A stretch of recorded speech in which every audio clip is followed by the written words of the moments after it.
Hi, welcome to Attainable Green. I'm Jess, and today we're going to talk about my Miltoniopsis orchids. Now, when I first started growing orchids, Miltoniopsis were one of the ones that really caught my eye. The large pansy-like flowers and delicate strappy leaves just really draw you in. Now this year, I added a new addition, and it is the Miltoniopsis Breathless Hilo Galaxy. This plant is beautiful. It's so stunning and different that I just don't have words for it. This plant is mostly a reddish magenta color with a white lip, and the lip has the classic waterfall patterning to it. The sepals and petals have that splash patterning as well. So this is a very interesting hybrid, and it's something I haven't seen before in Miltoniopsis. This plant is very compact. Those pseudobulbs are very small, so I don't know if in the future it'll get larger, but I know that these 3 pseudobulbs on this plant, they are all blooming size. There are spikes. There are old dried spikes on each of the older pseudobulbs.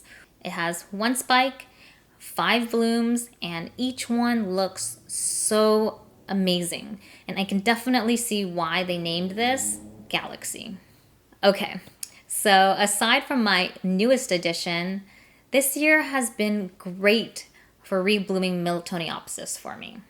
I've had trouble with this plant in the past, as I'm sure a lot of people have, but this year has been the easiest in terms of reblooming.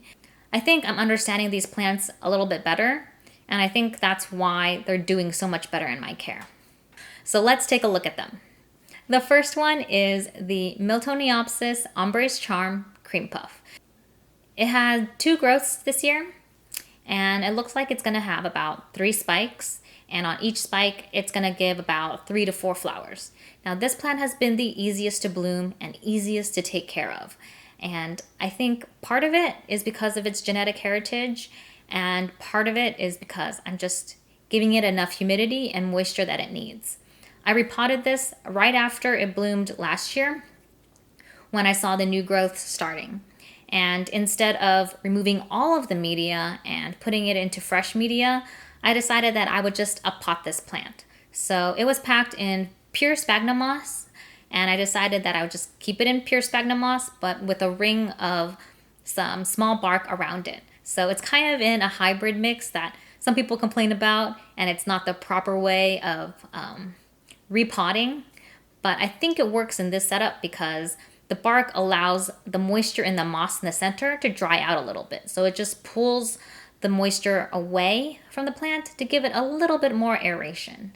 I know that as this plant will grow, the roots will start to head out towards the outside of the pot, and as it adapts to the bark media, then I can probably have more success removing the moss without killing the plant.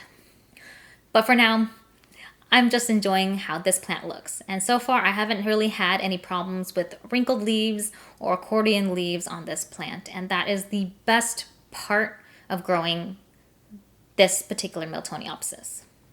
Also, I had to move this plant out of the humidity tent that I had outside in early April. I noticed that during our heat wave, the leaves started to get a little bit dried up.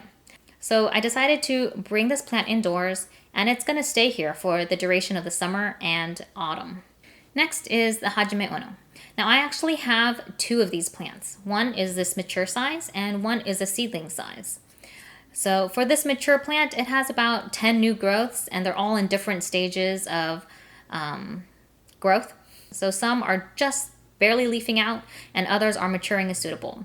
So thus far, I've noticed that there's about 3 spikes developing, but it's still a ways away from blooming. So I think I have about another month or so before I can see blooms on this one.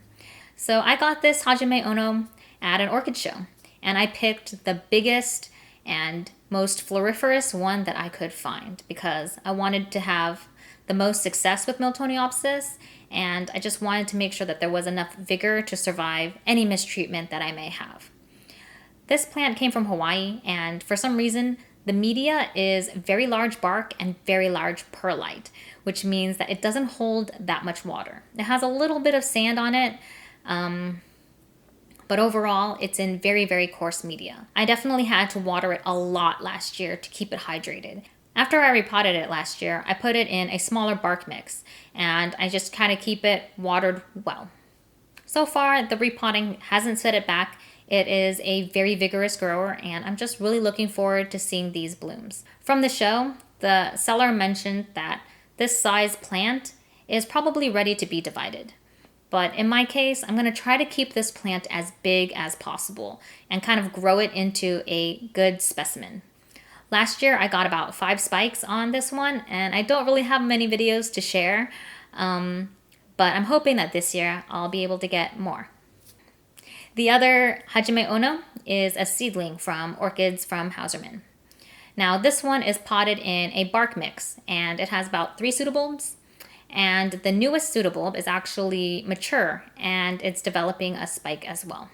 I noticed that the Hajime Ono hybrid does really well in my environment. It seems to be able to tolerate higher temperatures well, and it's pretty compact and easy to grow.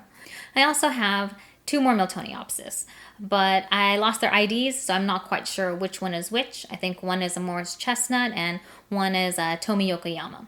But these plants, they're doing okay, not great. The larger plant, it has about 3 new growths since last year, and none of them seem to be on its way to spiking, but it's still pretty early.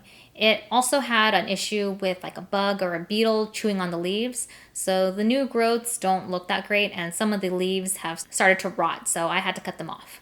I'm just hoping that the new growth that continues, I'm just going to keep my eye out for this one, just to see how it does. It's currently potted in small bark with a layer of sphagnum moss to increase the moisture and humidity around this plant. It seems to require a little bit more moisture, so I'm trying to give it that as much as possible. The smaller of these 2 plants is having some issues.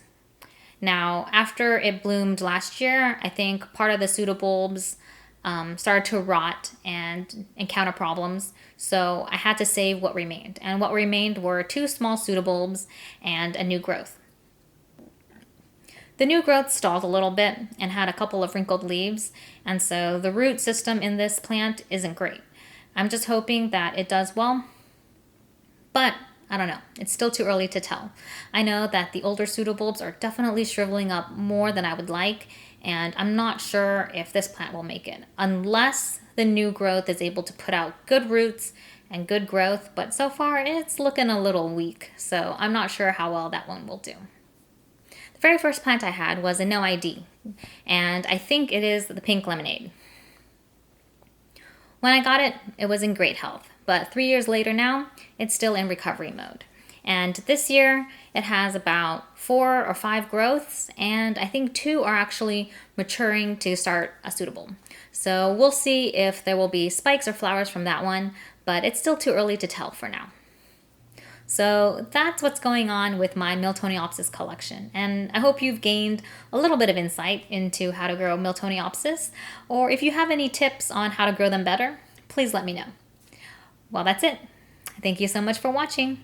If you like this video, please give it a thumbs up. Subscribe to my channel, Attainable Green, for all the latest updates, and hit the bell so you never miss an episode. Bye!